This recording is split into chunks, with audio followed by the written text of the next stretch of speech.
According from this point on, it's about halfway through, or a little more than halfway through. Uh, so,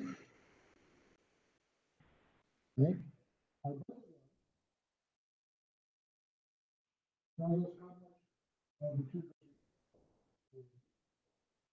spend all my income, right, is equal to PX times X plus PY times Y. In other words, I could afford to be below the graph, I'm sorry, below the line, down here, but I'm going to assume that we're on the line, that we spend all our income, there's no savings. This is a one-period model. There's nothing to say for it, just one period.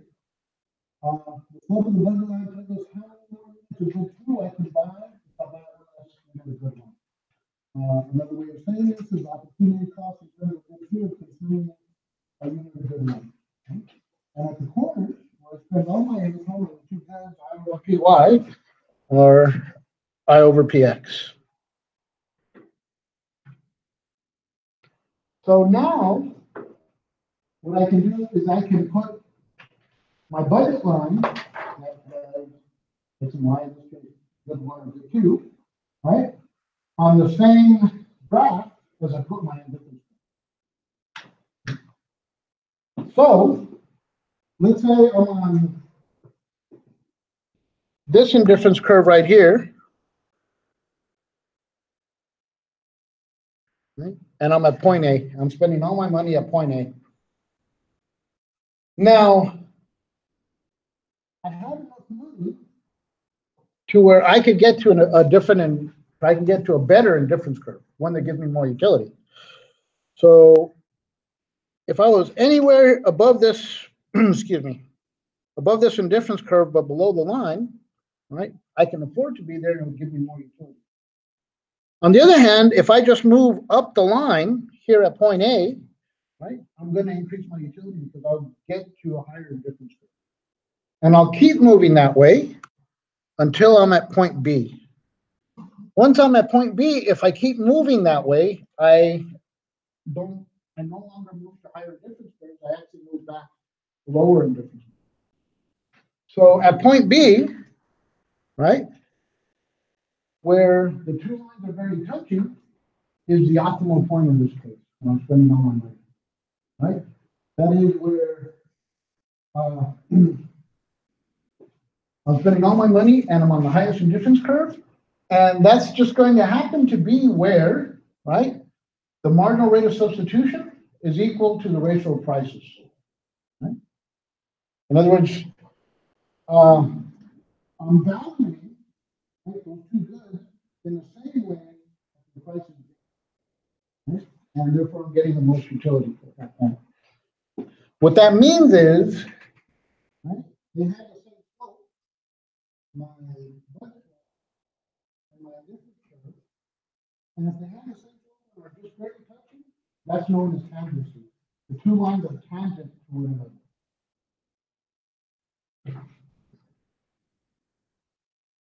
Okay. So this is the point where the budget line is tangent to the highest indifference curve. The point where the two curves are tangent will be where consumers receive the highest level of utility. Okay.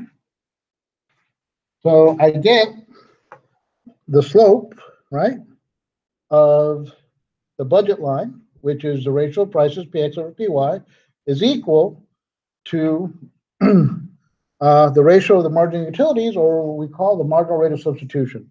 That's the marginal utility of X over the marginal utility of X. Now, why is that? Let's say, looking at our graph before here, well, my indifference curve, right, is pretty flat down here at point A. And my ratio of prices, or the slope of my budget line, is much steeper, right? So as I move up, right, this curve, or if I try to move this way, right, my utility wouldn't increase. I can move here and my utility would increase. But moving along the line and keeping that same slope until I reach the point where it's barely touching another line.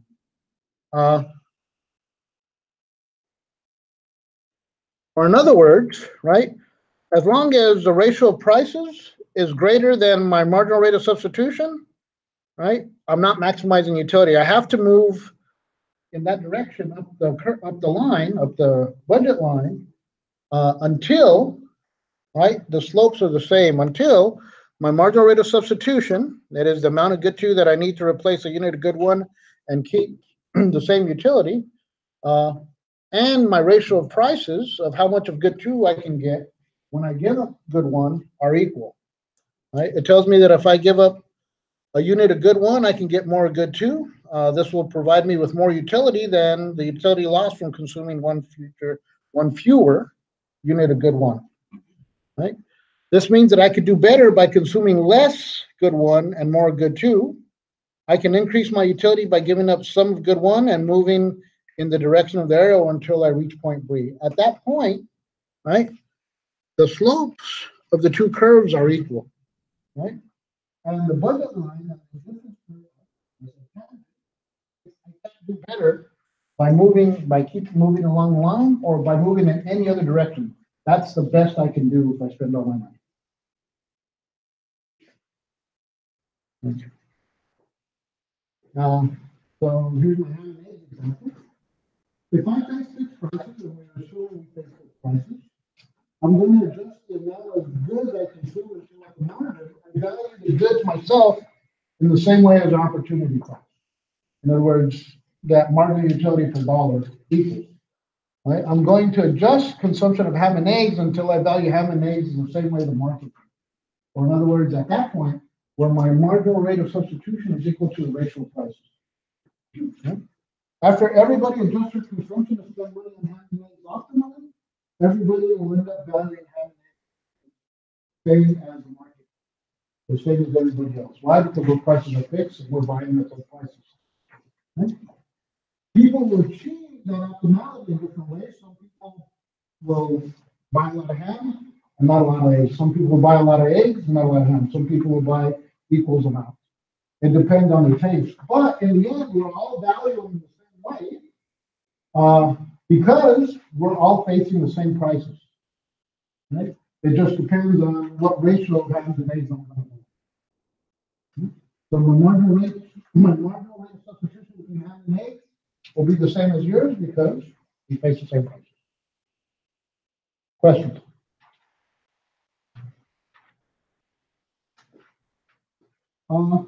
So the marginal rate of substitution equals the ratio of price is something that always happens unless we're at a corner. As long as we're consuming in positive amounts, right, the marginal rate of substitution equaling the ratio of prices is where we're going to maximize utility. So our assumptions are that two goods, X1 and X2 in this case, the consumer's preferences scale for combination of two goods exhibited by the difference match. The prices of goods are given and remain constant, fixed prices, and the consumer has a given income, which sets limits to his maximizing behavior. In other words, he'd like to be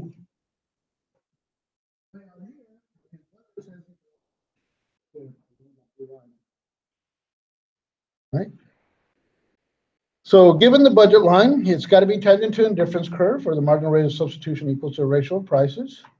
Right? At the point of equilibrium, the difference curve must be convex to the origin. And that's one of the assumptions we make with our diminishing marginal utility or diminishing marginal rates of substitution. So that's our optimal choice, right? Where the marginal rate of substitution is equal to a ratio of prices. I repeated that several times because it's worthy of repeating. Assuming we're spending all our money on the same, assuming we're spending all our money. And we're consuming positive amounts of both goods. In the example that we gave with Johnny buying his apples and grapefruits, right? The marginal rate of substitution was going to equal what? Remember, apples were worth 50 cents and grapefruits were worth $1. So what was the marginal rate of substitution? I'm sorry? Right there, yes. 1/2, 0.5. Now, if I would have put grapefruits on the other axis, right? If I would have PP over PA, it would be 2. For a test, it doesn't matter which you choose to put on which axis. So the marginal rate of substitution is going to be the inverse of the 2, depending on what you put on what axis. But that's the marginal rate of substitution equals the ratio of prices, and we know the ratio of prices, or because we've seen the prices.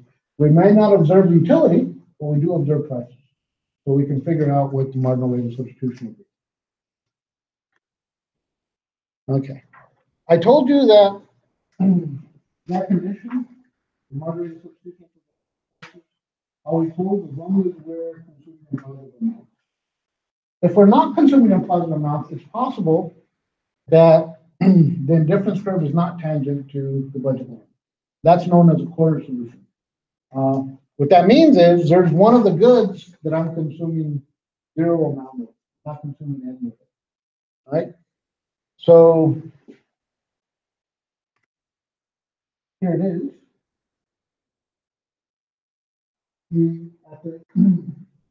He's consuming 0 X1, but all he can of spending his entire budget on X2.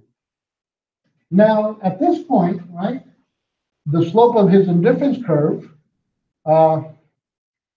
is still less than the slope of the budget line at that point. So he would actually like to consume more X2. The problem is he can't afford it. He'd like to give up more X1 to get more X2, but he doesn't have any X1 to give. So he's stuck at this point at 0 X1 and as much X2 as he can buy. At that point, right, that condition doesn't work, but that's the best we can do. He would like to move into negative X1 and more X2, but we're assuming, right, it's a one-period model, we're assuming no savings, therefore we're assuming no borrowing. Okay. So we have an interior solution, or yeah, we have an interior solution. PX equals the marginal rate of substitution. However, sometimes the consumer gets a higher period of material than X in general, Y is 0. If that's the case, we have a corner solution, and this is 2, and where the marginal rate of substitution is greater than or less than the ratio of prices, depending on what you put on what axis. In this case, putting Y on the vertical axis is X on the horizontal. So if X is 0, my marginal rate of substitution will be less than the ratio of prices. And if Y is 0, my marginal rate of substitution will be greater than the ratio of prices. In other words, the slope will be greater or the slope will be less than. Okay. So this is the best we can do to consumer 28. However, the point is still unequal, and the closing, the market will give up more of good 2 for a unit of good 1 that I need to be just as well off, so I could give up good 1, but as I said, I have no more of good 1 to give up, so I'm stuck there. Okay. Questions? The next thing we're going to do is we're going to take that budget line and that indifference curve, and we're going to graphically derive demand curve. Right? So suppose I have 2 goods, X and Y. We'll have Y on the vertical axis and X on the horizontal axis, and I'm going to vary the prices in my budget line. Can you guys see that? It's not wow. Okay.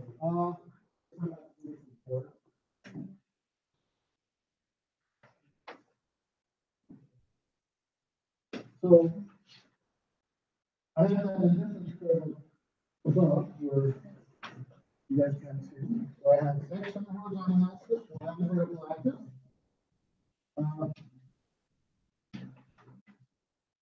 And I would start with a budget line. And up to my point, we're just tangent to an indifference curve. And then what I'm going to do is I'm going to lower the price of X. If I lower the price of X, what happens to my budget line? I'm sorry? Decrease, I don't know. Oh, okay. What does that mean? We can hear wider areas. Okay. Well, here the price of Y hasn't changed, right?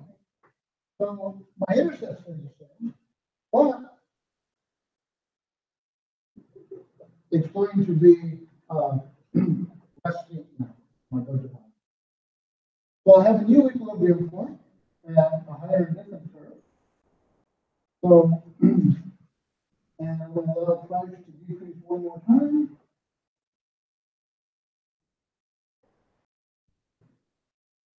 So I have three prices, and underneath, right,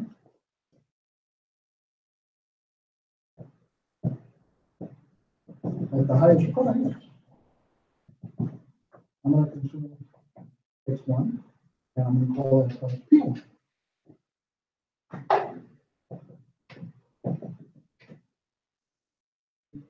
At the other price, the price in the middle, right, I'm going to call it P2, and consume X2, and then finally at the highest price, I'm going to call it P3.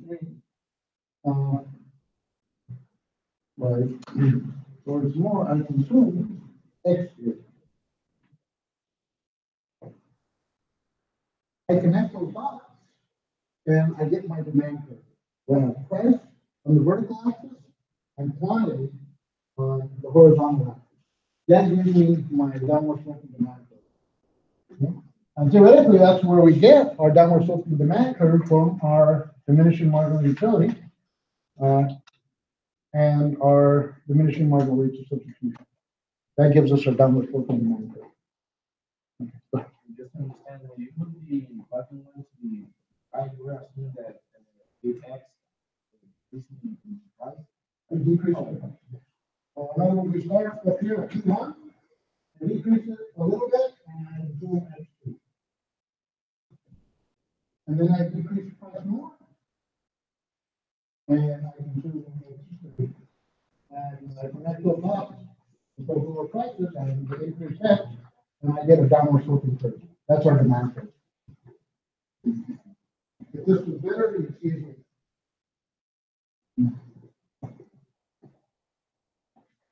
Okay, That question. would be the demand for In this case, for X. X. Okay. Oh, you can see this one better, right? Okay. That is small. Okay. So we see here. I start right here. I consume this much X. I lower the price. My budget matches now. And with the new price, I'll demand more X. And then I lower prices more time. I connect those dots and I get a downward sloping demand curve. In this case, it's not linear, but the important thing is downward sloping. As price decreases, I demand more, or the quantity demanded increases.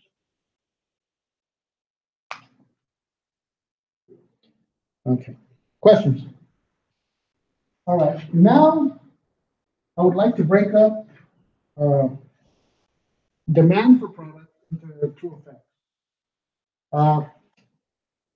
Now you saw what happened with the budget line as the price of X shifted out. Now, in general, if I had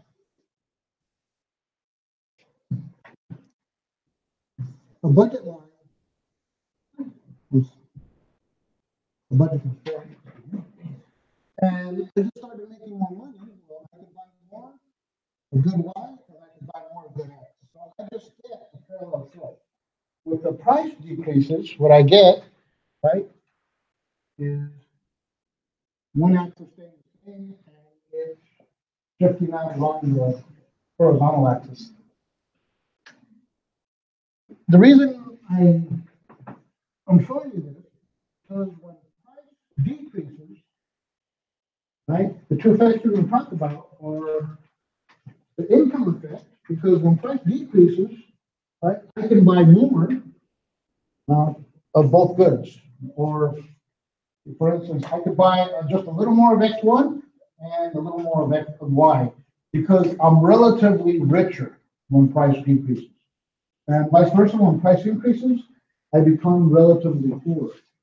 Right? The other thing is, when I have a price increase, assuming the price of the other goods stay the same, I have a substitution effect. Because now those goods are either relatively more expensive or relatively less expensive. Right? So the amount the consumer is able to buy, this has the same effect as changing the consumer's income without the price relative to the economy, we call it the substitution effect, right? I can substitute one good for another. If you have a question, we're just stretching out. What about? If the good in question becomes cheaper, then I substitute into the cheaper good, assuming it's a normal good, and we'll talk about the difference between a normal good and an inferior good later on. So if the good becomes more expensive, the consumer will consume less and more of the substitute goods. Okay. So our income effect is the shift to a new indifference curve following the change in aggregate consumption caused by a price change, where the substitution effect is the movement along the reflecting the substitution of the cheaper product for more expensive. And both of these cause movements along our demand curve. Okay. You guys can't see that. And this is actually the main reason I'm not using, that I'm not going to use these newer slides that my assistant made, because she was a student just like you. She took the course. And I like that because she knows where she was confused or whatever, or where she. The problem is she doesn't understand that when you do the PowerPoint presentation, it's got to be big enough for you to see. Well, I'm trying to adjust them, but I really haven't had time. Anyway, so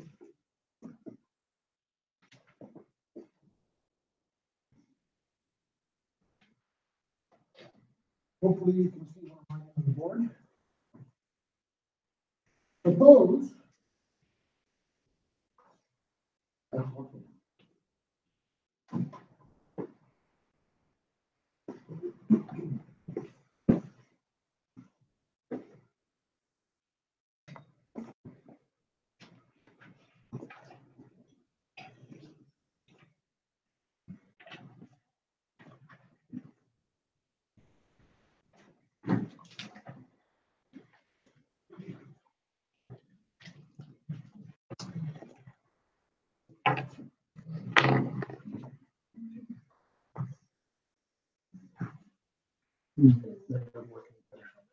okay, well, let's try it. Suppose I have two goods, X and Y, and I start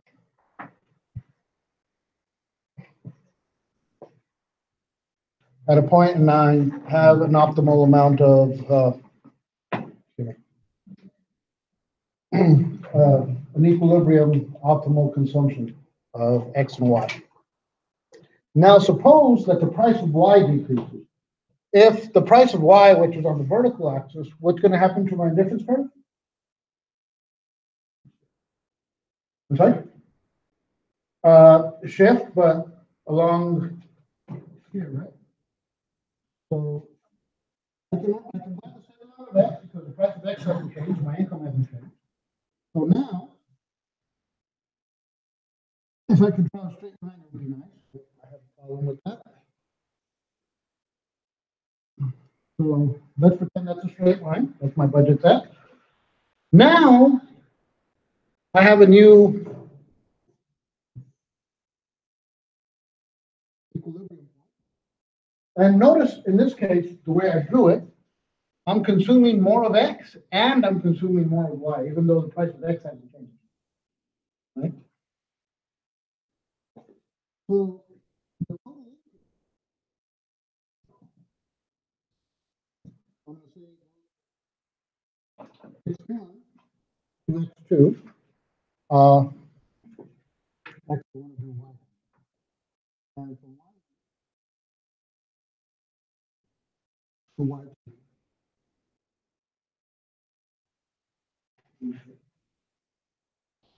But as I said, that change of price comes into effect. Income effect and the substitution effect. Practically, the way we can isolate the income effect, or how much more he's spending because he's richer, is to make him just as well off as he was before. In other words, what I'm going to do is I'm going to take money away from this person, right, and make him just as well off as he was before. What does that mean to make him just as well off? Is I put him on that same indifference that he was before. So what I have to do is take this budget line and shift it parallel. I mean, not parallel, until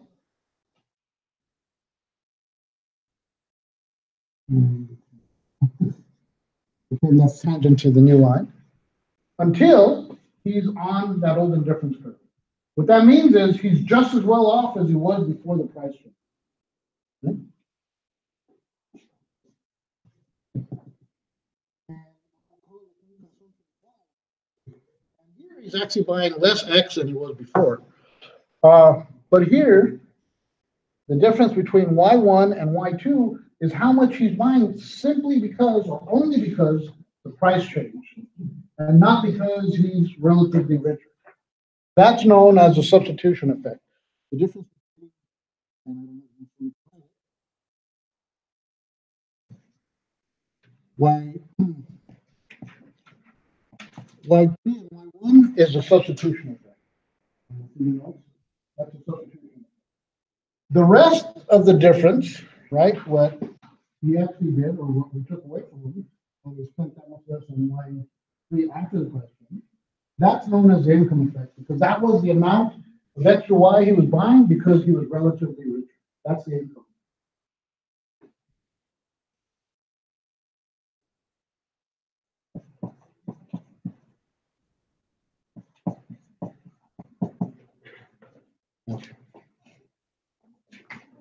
So in this case, I'm going to call the first point A, B. I'm sorry, B, and call this point B. Right? So starting point A, right? I consider decrease in price, so I want Y if you choose it. The consumer will now pay more for Y. Part of this is attributed to the fact that he can buy more Y.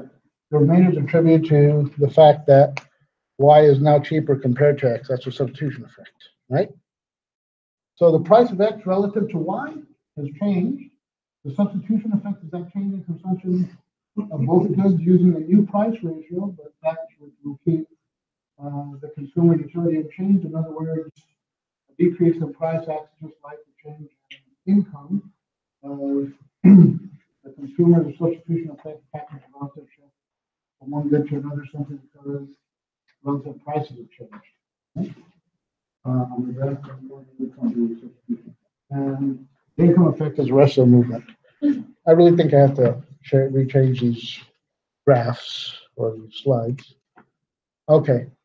Now, what I'm going to do is I'm going to go step by step, but this time, I'm going to assume that the price of X. So initially we have X and Y, and we have the optimal point of X, and assume that optimal point of X, he consumes X1. Now, I'm going to lower the price of X. If I lower the price of X, what happens to my budget?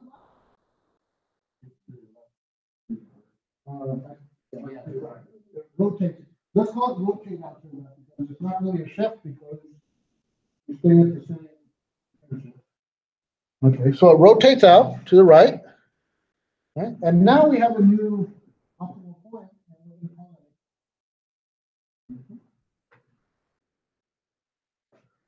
So in order to isolate the substitution effect, what do I have to do?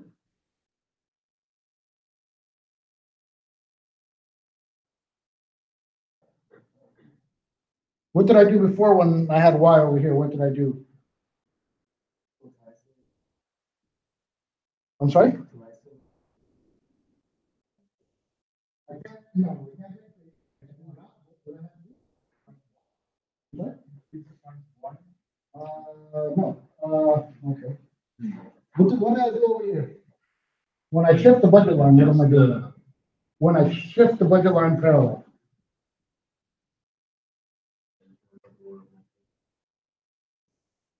I don't know, like, La puedes seguir en español, está bien. como el ajuste Para que sea igual que estaba Igual, antes, ¿no? moverlo Para a su la utilidad columna. sería igual que sería, igual que estaba antes. I want to make him just as well off as he was before.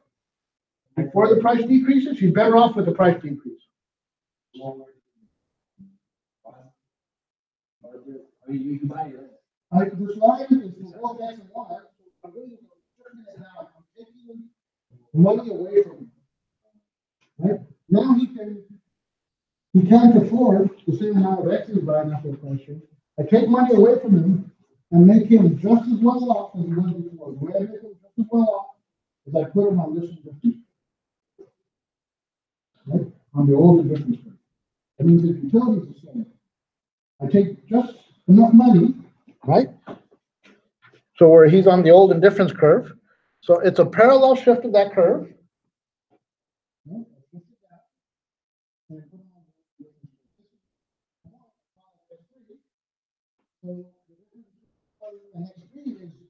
That amount of adding X3 buying simply because the price changed and not because he's relatively richer, right? Now X is cheaper relative to Y, so I buy this much more. That's what's left over is that amount that I bought, right, before I took money away from him because he was relatively richer. That's the income.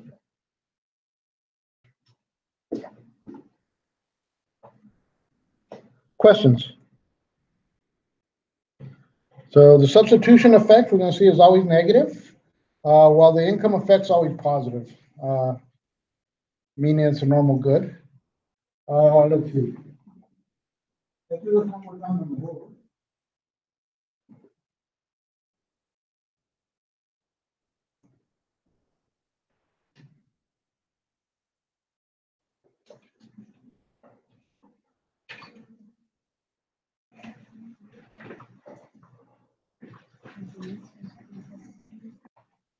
I'm going to do it a little differently this time, in that the price is going to decrease, but this time it's going to increase.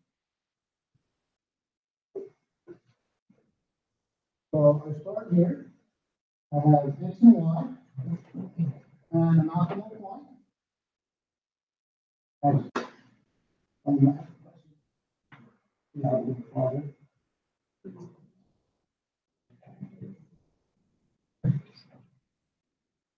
So I have X and Y, and I have an optimal point. I'm going to call that X point. Now, if the price of X increases, what happens to my budget line?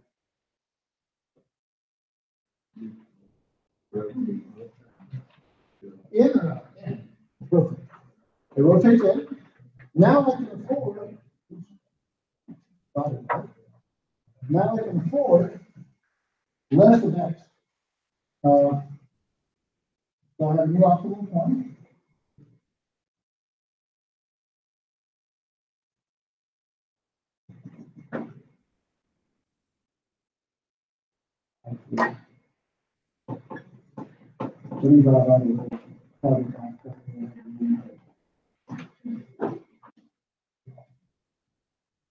So I have a new optimal point.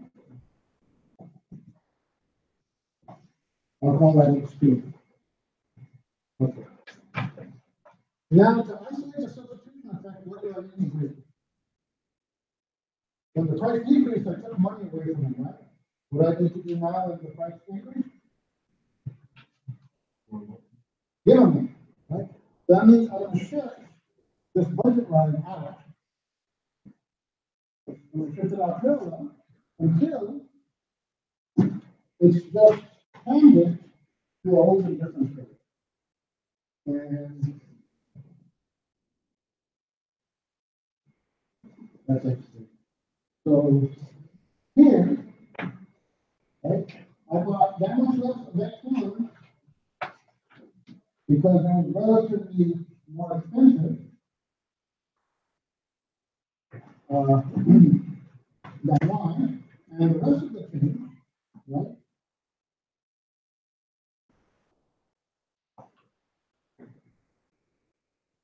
Is because I was relatively poor when the price increased. So I consumed, when the price increased, my consumption of that one for that one tax too. Right? The difference between X1 and X3 is that production and consumption solely because X is now more expensive relative to Y.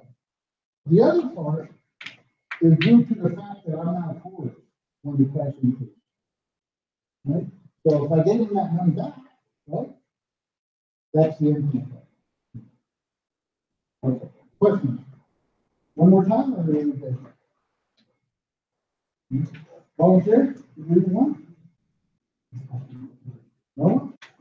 Come on. Okay. Effects of changes in income. After we maximize an individual's utility subject to the constraint, we end up with the choice that an individual makes. Below the choices under the lower income and the higher income. So here, what I have, this is a shift out of number of cases automatically. This is an actual change in income. So when my income increases, right, I go to a better business, right? And that's just a change in income. If I'm able to do this over and over, I get something known as income consumption and expansion, right? As my income increases, I increase my consumption of goods and normal goods, right? And that's known as income expansion factor. That tells us how our consumption of these goods increase as our income increases.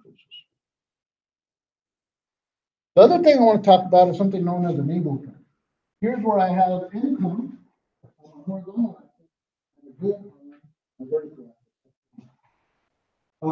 For normal goods, Eagle curves will be upward sloping. For luxury goods, they'll be upward sloping, but a lot steeper. And finally, for inferior goods, they'll be downward sloping. An inferior good is something that when our income increases, we consume less.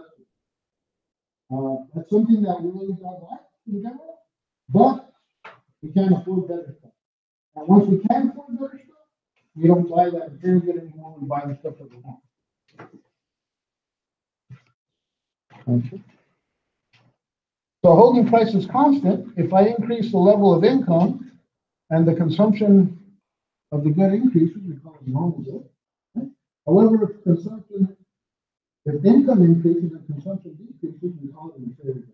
So in this case, we have an inferior good. Here, initially, right, the person was consuming this much, but then his income rose and he actually consumed less. But he consumed a lot more of good two instead. Right? Because he likes good two a lot more than good one. Okay. So some examples of inferior goods are some things that keep us alive, like spam, right? If our income increases, we switch to a good that we like better, but that we couldn't afford before. And this is just something I throw in the middle of the lecture. Note an assumptions. Two people with different assumptions about the way the world works and the way the world is set up can look at the same data and come up with different conclusions. Right? We need to remember that the assumptions that we make affect the conclusions we reach, even if the data we work with doesn't change. The assumptions we make, as well as the model we work with, will affect the conclusions we reach. On the other hand, there's no way of looking at the data without having some bias or some way of thinking about how the world works. So you have to have some kind of idea of the way things go together in order to make sense of the data you look at.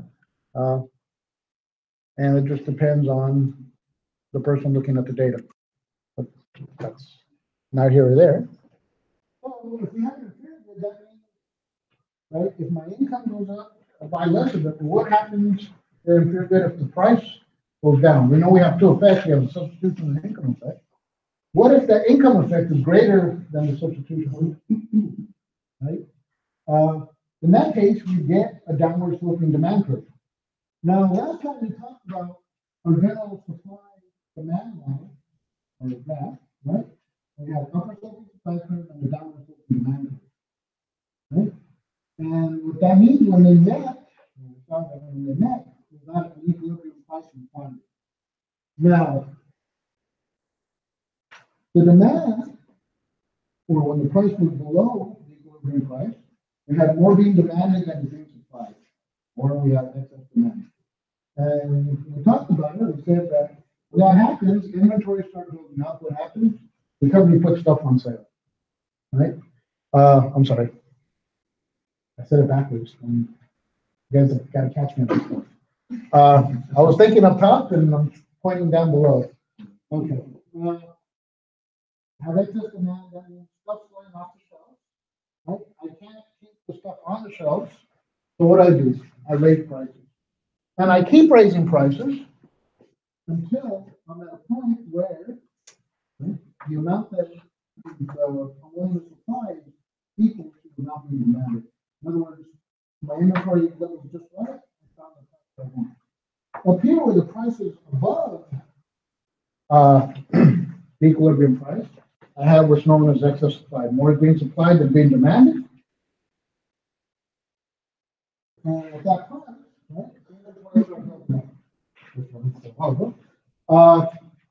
when inventories start building up, what happens? Well, I need to get rid of that inventory, so I have to lower the price.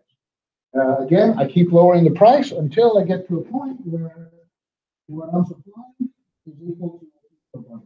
Okay? And that's my equilibrium price. We have that force that moves us toward equilibrium, and at that point, equilibrium means there's no tendency to change. So at that point, there's no tendency to change. Right? But what would happen if we didn't have a downward sloping supply, a downward sloping demand curve?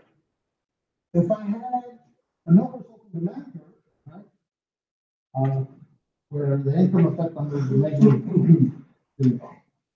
on those inferior goods outweighed my substitution effect, well, in this case, they could still cross the supply and demand curve. And it's also possible that one just is above the other. Right? But in either case, we want to keep learning because here, right, we don't want to, they do cross each other. If price is low, right, you have excess supply. If you have excess supply, right, inventories start building up. What does suppliers do? Well, they lower the price. The problem is they lower the price, right? Excess supply, right? And at least graphically, right? This means that prices go down to zero. Up here, where our equilibrium price, where the price is above the equilibrium price, we have excess demand, and we have excess demand. Well, stuff isn't staying on the shelves. What does a producer want to do? He wants to raise prices. When he raises prices, what happens? Excess demand gets worse. For some reason, people want to buy more when the price increases. I know it may not make sense, but they want to buy more, at least according to this graph, when price increases. And what happens? Price goes up to infinity. They keep raising prices, and prices demand. To get more excess demand. So it's a problem, right? So in that case, right, P star is still the equilibrium price, but the price isn't complete. Our downward sloping demand curve and upward sloping supply curve give us the sufficient condition for that kind of stability and equilibrium. So the question is now, could we have an upward sloping demand curve? We just showed. What assumptions have we made? Well, as I told you, if we have an inferior good and the income effect is greater than the substitution effect, right, we could have an upward sloping, I'm sorry, an upward sloping demand curve. Now, in general, economists think that it's very rare if it happens at all. So when the price of good one, in this case, goes down, I'm relatively richer, so I buy more of good two. Because good one's an inferior good. When it goes down, I buy less of it and buy more of good two. Imagine there are two goods, rice and wheat. It's a bad example for Puerto Rico, but I like meat, so you can think of this as meat, right? I would like to get all my food from meat, but I can't afford meat. I can't afford to just buy meat. I have to buy rice. So I buy rice to sustain myself, and I buy meat. When the price of rice decreases, well, what happens? I can buy more meat and the same amount of rice I was buying before, or I can buy more meat and a little bit less rice than I was buying before. And if that happens, when the price of rice falls, my demand for rice decreases. So I buy more meat, I buy less rice, and I sustain myself, and I'm better off. My satisfaction has increased, my utility has increased. Right? So, in conclusion, I can get that demand if I'm dealing with it. If I spend most of my income on it, and there's no close substitutes, no close substitutes for life, then I'm going to shift out the price and something else. The things that we talked about so far are local properties for the demand function, descriptions about what's happening to the function at a particular point. For example, a good could be a gifting good. I'm going to define that in a second. For some prices, a normal good word. A good whose quantity demanded increases or price increases is called a gifting good. Sometimes it's referred to as a gifting good. A gifting good must be an inferior good, but an inferior good doesn't have to be a gifting good. Okay.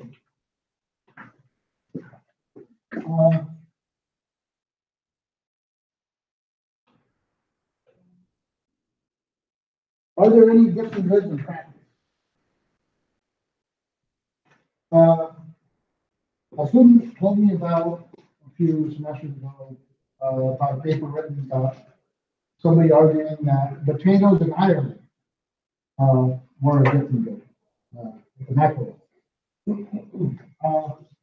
I read the paper, and the problem with the paper is that it really doesn't do a good job of distinguishing between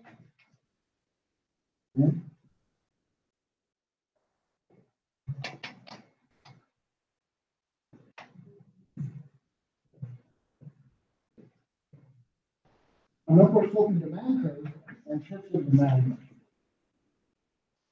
So if I have 2 points and I don't correctly measure, right,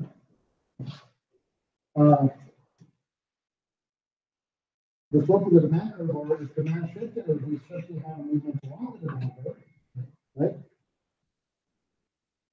It'll look like when prices increase, demand increases. But in this case, what we really have is a shift in demand for other reasons.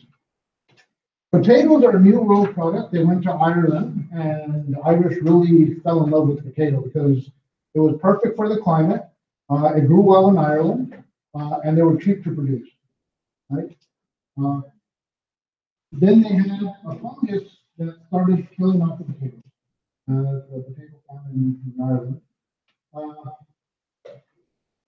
When that happened, right, the Irish, they couldn't afford anything else but the potato, or the poor Irish could only afford to eat potatoes.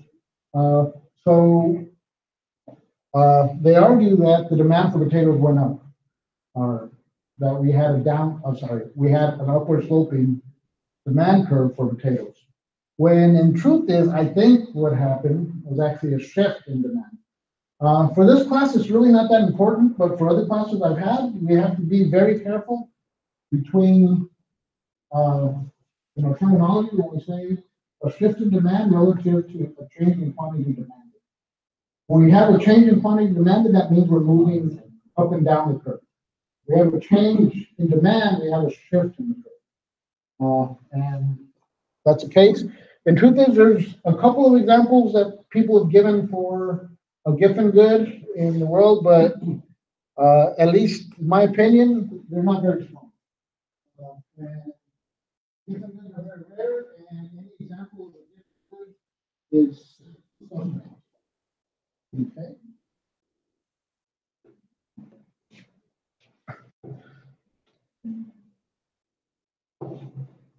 Ooh, 7:30. I thought I had one more slide. So, okay. Am I going too fast? This is lecture 2. I usually finish this one, this first one. You know, it takes me about 2 hours. A lot of my other lectures are this now. When I first started this class, it took me a long time because everything that you see on the PowerPoint presentations, I wrote down. And when I switched to PowerPoint, well, I moved to the class a lot faster. But just because I moved to the class a lot faster where I thought about it, it's really unfair to give you more material. I can give you more examples, I can do examples. But in general, my students haven't been all that enthused, unless ready for the test, then they want to. But now, early, okay, as I said, tomorrow we have class. So I'll see you guys tomorrow.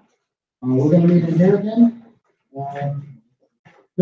Where's that paper go?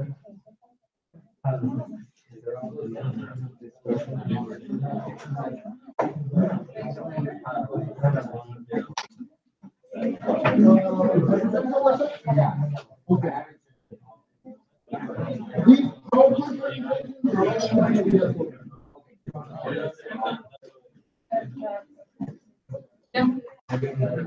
Has everybody signed that paper? Okay.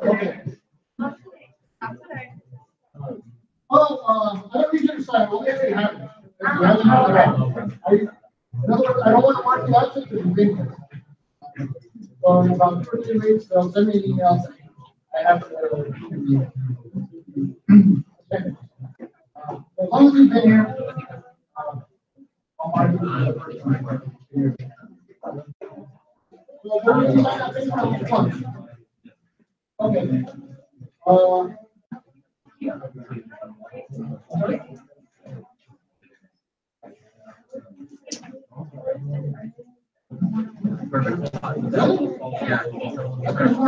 I will put it up.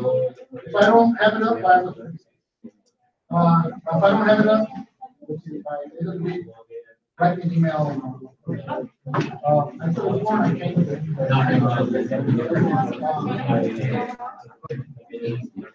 Okay, guys, see you guys tomorrow.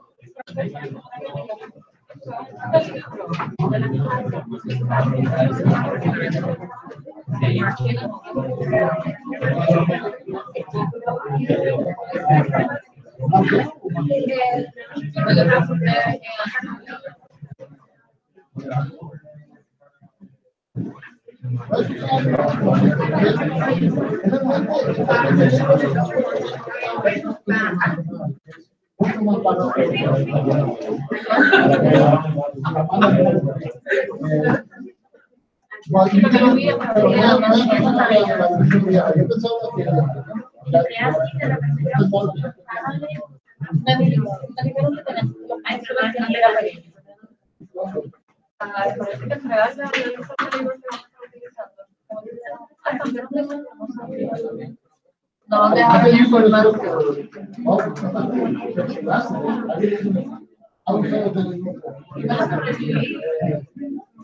No, ya no tienen librería en la universidad.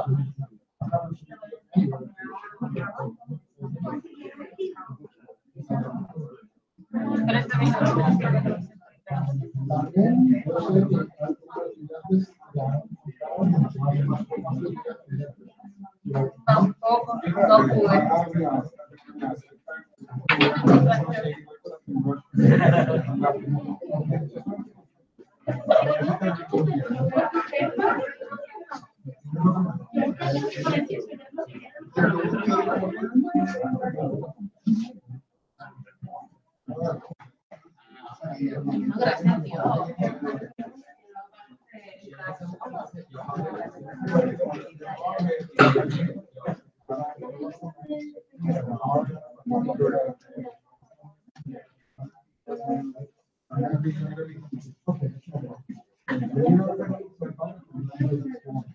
Okay. Oh.